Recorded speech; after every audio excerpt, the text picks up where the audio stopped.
양쪽에서 잡고 제가 한번 당겨보겠습니다. 근데 인공 힘줄 그러니까 비쌀 것 같아요. 얼마나 비쌉니까? 대략 비용이 한 정도. 오.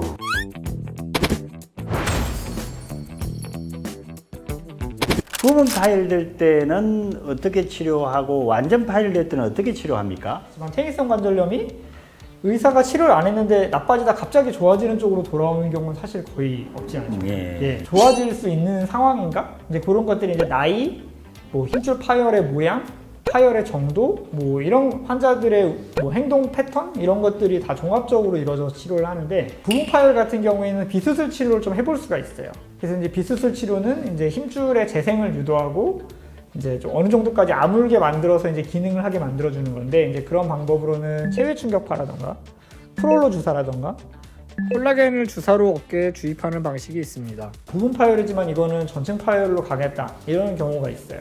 그런 경우가 이제 회전근개 힘줄 위쪽에 골극이라고 부르는 뼈가 자라 나오는 경우가 있는데 이 힘줄이 보면은 어깨뼈랑 위쪽에 있는 견봉이라고 하는 뼈 사이에 있는 터널 같은 데로 통과돼요. 이런 식으로 이제 왔다 갔다 하면서 움직여야 되는데 근데 이제 이 힘줄이 약해지면은 뼈가 위쪽으로 올라가서 자꾸 부딪히기 시작하면서 이 천장 부분에 있는 뼈가 밑으로 자라내려오기 시작해요. 그 좁아진 공간에 있는 뼈 사이에 힘줄이 계속 갈리다가 파열이 되는 경우가 있는데 그런 경우에는 사실 주사나 충격파나 이런 물리치료나 보존적 치료만 가지고서는 이제 해결이 안 되니까 결국은 파열로 가게 되는 경우가 있거든요. 이제 그런 경우에는 아까 말씀드린 그 뼈 부분을 좀 깎아내서 이제 공간을 넓혀주는 수술을 하게 될 수도 있습니다. 완전 파열이 됐다 또는 이제 완전 파열에 준하다. 네. 그러면 꾸매면 되는 거예요. 어떻게 해야 돼요? 완전히 파열이 됐으면은 이거는 어떤 식으로든 물리적인 방법을 통해서 연결을 시켜줘야 되고 그냥 단순히 떨어지기만 하셨으면은 그냥 이제 여기다가 갖다 꼬매서 붙여주시면 되는데 봉합을 했는데 재파열이 생기는 경우가 있어요. 그럴 때 이제 다른 재료 같은 걸 이용해서 좀 강화시켜주거나 아니면 힘줄을 새로 만들어주는 수술을 할 수도 있습니다. 새로운 힘줄을 만든다 이런 겁니까? 도저히 당겨지지 않는 경우에는 이제 인공 힘줄을 이용해서 힘줄 자체를 새로 만들어주는 수술을 할 수 있습니다.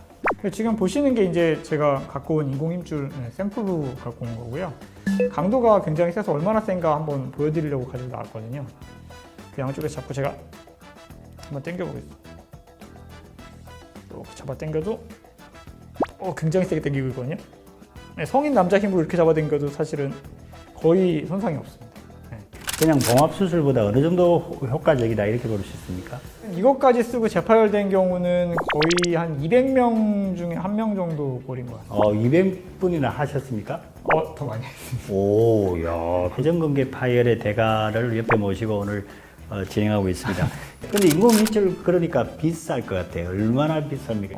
대략 비용이 한 200에서 300만 원 정도. 오, 네. 하여튼 그걸 통해서 성공 확률이 높아진다면 환자 입장에서 인공관절 하는 것보다는 낫겠네요. 출혈이나 아니면 다른 손상, 뭐 신경마비 이런 거에 대한 걱정 없이 강화를 할 수 있다는 점이 장점인 것 같습니다. 이게 회복할 때는 어떤 과정을 통해서 회복합니까? 이제 보통은 저희가 회전근개 봉합 수술을 그냥 한다고 하면은 이제 6주를 보조기를 채우는 것이 보통 기본이거든요. 재활을 사실 언제부터 시작할 거냐가 굉장히 중요하거든요. 근데 회전근개 봉합 이후에 그냥 강화술만 한 경우에는 4주차부터 이제 수동적 재활 운동, 관절이 굳은 걸 살살 풀어주는 운동을 시작을 하는데 이제 완전히 아예 힘줄이 없어서 인공 힘줄만 가지고 힘줄을 만들어줘야 되는 경우에는 6주에서 8주 이후부터 재활을 시작한다고 하시면 될 것 같습니다. 이 동작을 하면 회전근개 손상이 될 가능성이 높다. 이 동작을 피해라. 몇 가지 동작 이야기해 주십시오. 머리 위로 공을 던지거나 창을 던지거나 아니면 배드민턴으로 머리 위로 치거나 그런 머리 위에서 뭔가를 도작하는 운동들.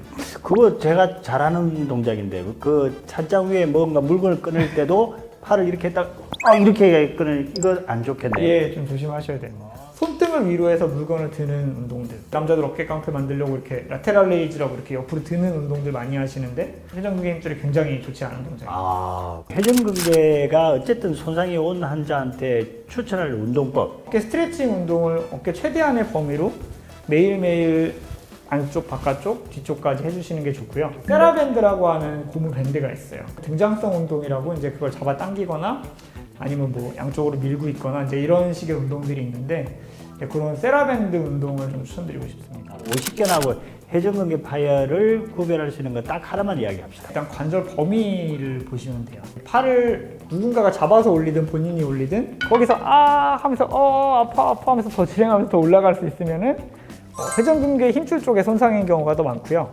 올라갔는데 아파요. 근데 도저히 여기서는 더 못 올라가겠구나 느낌이 딱 뭔가 걸리는 느낌이 들거든요. 오시경 같은 경우에는 관절 범위가 확실하게 줄어들어 있고 통증을 극복을 하고 그거를 넘어갈 수가 없어요.